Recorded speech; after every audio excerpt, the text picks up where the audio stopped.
मुजफ्फरनगर के मीरापुर विधानसभा सीट के उपचुनाव के लिए मतदान की तिथि का काउंटडाउन शुरू हो चुका है।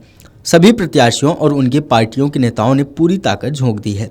इस सीट का मिजाज जानने अमर उजाला भी ग्राउंड जीरो पर पहुंचा है। अमर उजाला ने किसानों से उनके मुद्दे जाने और इसके बारे में उनसे बात की। इसके अलावा पूर्व केंद्रीय मंत्री संजीव बालियान से भी वहां की स्थिति के बारे में जाना। तो सबसे पहले सुनिए किसानों के क्या मुद्दे हैं और उनका क्या कहना है। इस वक्त हम मौजूद हैं मुजफ्फरनगर की मीरापुर विधानसभा सीट पर। यहाँ पर एक चीनी मिल है, जहां आप मेरे पीछे देख सकते हैं किस तरह से गन्ने लदी हुई ट्रालियां खड़ी हुई हैं और किसान इंतजार में है। आइए इनसे बात करते हैं, इन किसानों के क्या चुनावी मुद्दे हैं, किसानों के क्या मुद्दे हैं, किसानों की क्या समस्याएं हैं, इनकी क्या मांगे हैं। क्या नाम है आपका? मेरा नाम बसंत। बसंत जी, क्या मुद्दे हैं आपके और आप यहाँ कब से खड़े हुए हैं? कितना टाइम हो गया है आपको यहाँ? मैं सुबह ही 5 बजे आ गया था। अच्छा, अभी तक तो नंबर आया नहीं और अभी तो करीब मान लो तुम 2-3 घंटे लग जाएंगे, क्योंकि मील बहुत छोटा है। हमारा काम नहीं चल रहा है इतने छोटे मील में। हर साल चुनाव के टाइम पर घोषणा होती है, काम पूरा कभी नहीं होता। मोरना मील है, मेरा फिर विधानसभा में पड़ता है। क्या मुद्दे हैं आपके इस बार के? मुद्दे ये है कि सबसे पहले तुम्हारा गन्ना परमिट, वो गन्ना भाव होना चाहिए डिक्लेयर। अब तक गन्ना भाव डिक्लेयर नहीं हुआ, मिल चल पड़ा। और चुनाव में किसान की बात करते फिर रहे, अब लोग भाव डिक्लेयर नहीं करा। अरे ये तो बता दो कम से कम रहेगा कितना हमारा, घटेगा बढ़ेगा या चुका तू रहेगा, कुछ बताने को तैयार ही नहीं कोई।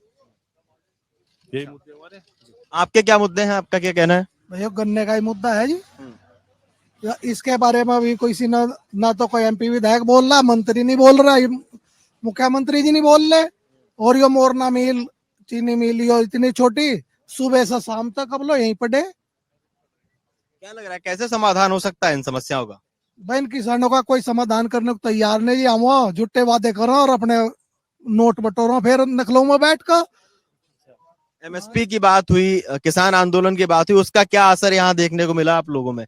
क्या असर इसका चुनाव में भी देखने को मिलेगा?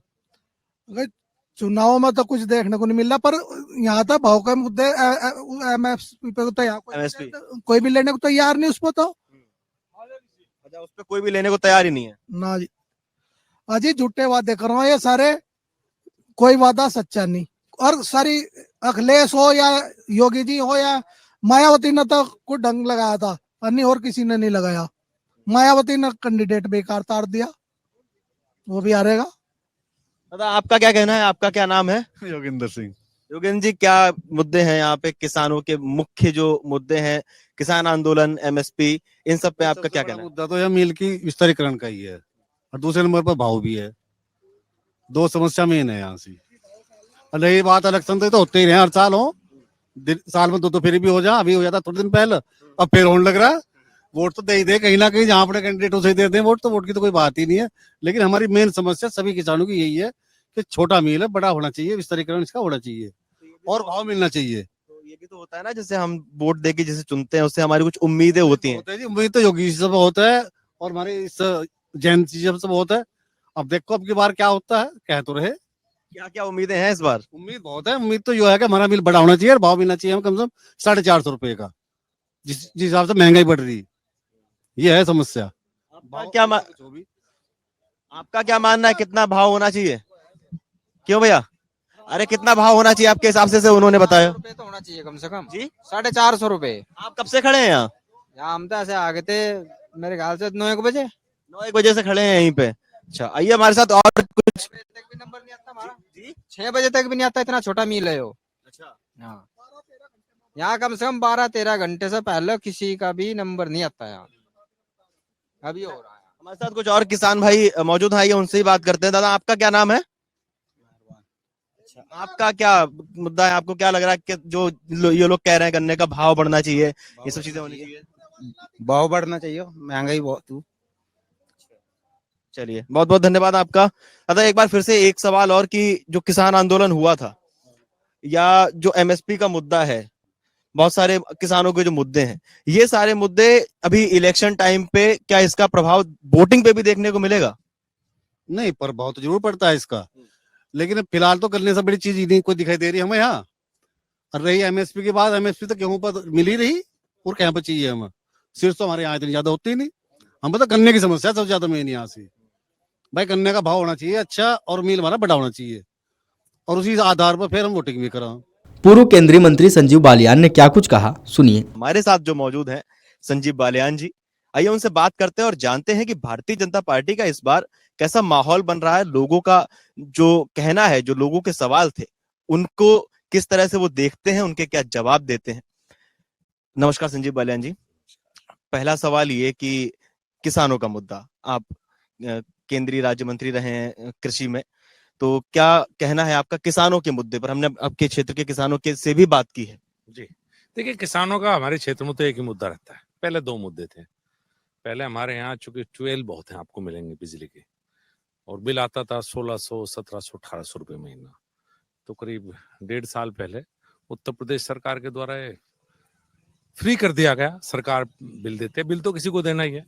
तो एक मुद्दा तो किसानों का था। और दूसरा मुद्दा रहता है, हर साल जब भी शुगर मिल चलेंगे तो किसानों की एक ही मांग रहती है कि गन्ने के दाम बढ़ने चाहिए, और वो जायज भी है, हर वर्ष थोड़े से बढ़ने चाहिए। तो यहाँ दो ही मुद्दे हैं, एक का काम हो चुका, दूसरे पे हम उम्मीद करते हैं। पिछले वर्ष 25 रुपए करीब बढ़े थे पर क्विंटल, इस बार भी उम्मीद है कि कुछ बढ़ेंगे। तो यही मुद्दे हैं किसान के हमारे। अभी मोरना वाली चीनी मिल में हम होके आए हैं, मिलके आए हैं, उनका कहना है कि कम से कम 450 रुपए तो होना चाहिए। देखिए बिल्कुल उनकी बात जायज है, और मैं तो एक बात कहता हूँ हमेशा के बात 400, 450 ये तो अपनी अपनी वो है। लेकिन मैं हमेशा एक बात का पक्षधर रहा हूँ कि जब महंगाई दर हम तय करती हैं सरकारें, कोई भी सरकार हो, महंगाई दर होती है, सरकारी कर्मचारियों की सैलरी बढ़ती है, तो किसान की जो कोई भी पैदा करता है, गन्ना गेहूं सब, उसी हिसाब से बढ़ा दी जाए। किसान की आमदनी कम से कम और लोगों से मैच करेगी, तो मैं भी उम्मीद करता हूँ कुछ बढ़ेगा। आपको भी अपनी ही सरकार से उम्मीद है कि कुछ बढ़ेगा। यहाँ पे मीरापुर में क्या, किन मुद्दों पे आप लोग चुनाव लड़ रहे हैं?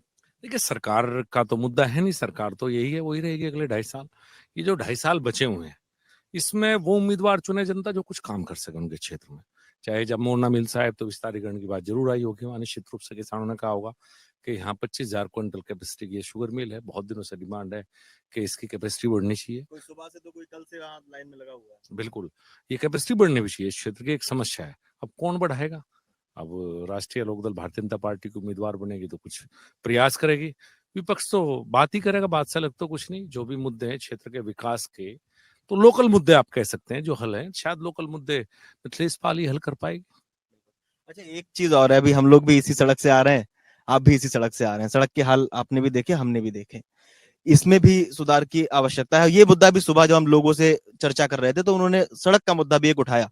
देखिए ये सड़क जोली रोड शुरू होती है मुजफ्फरनगर से, ये जहां तक मुजफ्फरनगर लोकसभा थी बहुत पहले इसका चौड़ीकरण हो गया था, और जब मुजफ्फरनगर लोकसभा से बिजनौर लोकसभा में घुसती है उसका चौड़ीकरण अभी काम चल रहा है। आप देखिए, सोचिए कि जब ये नहीं थी तो क्या था। अब तो ये चौड़ीकरण अगले महीने शायद आप आएंगे तो आपको ये सड़क फर्स्ट क्लास मिलेगी। देखिए बहुत परिवर्तन उत्तर प्रदेश में सड़कों के मामले में हुआ है। आप पूरा मुजफ्फरनगर घूमिए, शायद इस पर काम चला, अलग छोड़ दो तो मुजफ्फरनगर में आपको टूटी हुई सड़कें अब नहीं मिलेंगी। Video desk amarujala.com।